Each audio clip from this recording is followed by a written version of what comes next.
Hello guys, the DB Grinder here, back at it again with another video, and this time I'm going to be going over some SwordSoul things to remember. This is part 2 of the series, 4-part series, where I'm going to be talking about a whole bunch of SwordSoul things. Part 3 and part 4 will be coming out tomorrow. If you want to see part 1, which was a deck profile that was posted yesterday, I'll leave a link to it down below in the description. And with that being said, let's hop right in. So we have 15 things here. So hopping right in, the first one is actually not even like that much SwordSoul. I actually like randomized all the things to remember, just that way like all like the super good ones weren't at the start. But if you read Enforcer, it doesn't have to special summon itself back. It can be any Destiny hero in the graveyard. This is definitely something you want to remember, because stuff like Tri-Brigade, they're going to go ahead and Doom Eagle, put back Enforcer, and because of that, the Enforcer will still special summon out from your graveyard during the standby. So that's definitely something that you want to know. Now hopping on to the next thing, we have Chow Fang plus Sudden Shift. I see people do this. They'll Sudden Shift pop something that isn't Chow Fang, and it just blows my mind, because Chow Fang, when it's popped, can go ahead and search a tuner. You know, that can be a hand trap, that can be follow-up. Definitely something you should know. Now hopping on to the third one, we have Prosperity. This card does have restrictions. You cannot draw when you activate this. So I see people still go ahead and Mo Yi draw, which is just something that you can't do. Now hopping on to the next thing to remember, we have the Synchro here. This card cannot search and negate in the same turn. So when you're playing against this deck, people will act like the card has a negate when they're already activating the search effect. Don't let that happen. This card is either searching in that turn or negating that turn. You can only use one of the effect of it once per turn. Now going on to the next things to remember, we have Ashina. You already know where this is going. This card locks you in the worms, so you can't summon stuff like Floor out and stuff like that. Yeah, I'm going to show some examples here, like Floor, Enforcer. These two are the most popular monsters that people tend to use after being locked. Don't let this happen to you. Now, hopping on to the next thing to remember. As you see, I randomized it because this is things to remember. Number 1, Sudden Shift. This card has to pop 2. It's not up to 2. So if the opponent only has 1 card, you cannot pop it. This actually comes up a lot, especially if you're playing something with like Anaconda in it. You can just go ahead and like, when you're making a board and like you're comboing, the opponent's going to be like, alright, I'm going to Sudden Shift when, you know, I feel like the time's right. And then you just make Anaconda, and then you Anaconda into Enforcer, and that's like decent enough, because like you can't get pop with this when all you have is the Anaconda. And by the time you summon out the Enforcer, you know, you've already achieved Enforcer, and you're like happy enough there. So definitely something that comes up. Now hopping on to the next thing, we have the Ecclesia effect to go ahead and add itself back. This is very good. This makes the Ecclesia with the hero stuff insane. Also like instant fusion. Definitely remember to add this card back to the hand. It's just free. Now hopping on to the next thing, we have Floor. Remember, this card does 3 things. Just everything about this card is so good. So the first effect is that it can pop something. The second effect is that it can negate. Said you remember this one for sure. You know, that's the most common one. And then the third one, so now the one everyone forgets, the fact that it can go ahead and tag itself out. This card is not just during your standby phase, it's during the standby phase.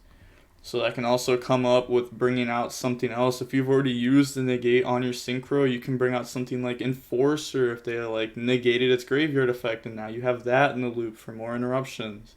Now going on to the next thing to remember, we have Baxt.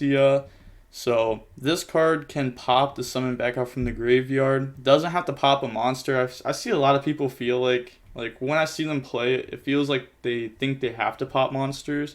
So just a reminder, you can pop any card you control. It does not have to be a monster. Now going on to the next one, we have the restrictions of the tokens. They say you cannot special summon monsters from the Estrex except for Synchro monsters while that token is on the field. So you can't fusion Destiny, which is why it's good when you activate like Mo Yi. In a lot of scenarios, you should be summoning your token in attack position, because worse comes to worse. Like you get hand trapped or just something random happens, you can just attack take some damage, crash another card, and then Fusion Destiny. If you summon in defense, then you're just out of luck. You can't Fusion Destiny. Now going on to the next one. It's another Fusion Destiny one. This card destroys your hero. Don't forget that. It says destroy during the end phase of the next turn. So this will go ahead and destroy itself during the opponent's end phase. And then on to the next one. We have Long Young. Go ahead and synchro into that. And then Long Young effect to burn. Also, remember that if you activate Prosperity, the damage is halved. A lot of people will still say burn for 12, and people take 12, but it's only 600 if it's halved, obviously. Now, going on to the next one, this is the Ruddy Rose Dragon effect. If they activate something like Harpy's Feather Duster to destroy back row, you can activate this effect to protect. Nobody remembers this card has other effects, so you can like protect your back row. Honestly, very, very, very, very, very rarely ever comes up, but definitely one of those little niche scenarios where it could like change the entire game if you know this or don't know it. Now, this is a card people mess up a lot. This card has a few different effects on it. The first one everyone remembers that you can banish an opponent's monster. Also, that doesn't negate. The next one, it says, if this attacking card destroys an effect monster by battle and sends it to the graveyard, this card gains attack equal to the monster's original attack. Remember that it gains attack. This card can help you go for game.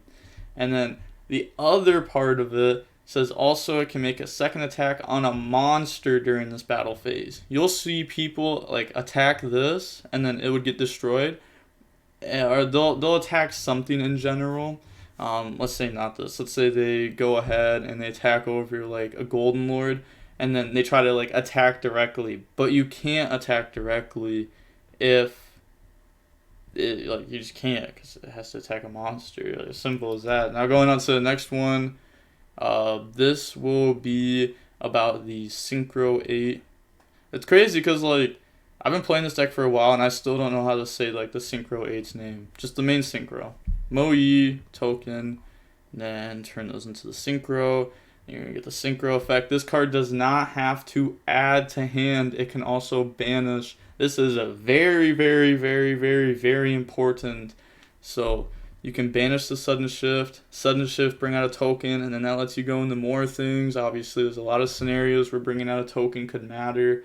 And then also, there's one that I didn't bring up in this Things to Remember. I don't have a replay for it. I probably should have. I thought I had one in here, but I guess I just forgot to add it. Moe, if you Moe and then summon a token, those are both waters. The tokens that you summon off of these are waters. So if you go for a Baxia, you only get one spin. The Tai Yi, if it banishes to summon a token, then Baxia gets 2 spins. You want to remember that. And that is going to be it for the video. The part 3 of this series will be out tomorrow, so make sure to stay tuned for that. And with that being said, the DB Grinder signing off. Peace. Have a nice day. Stay safe.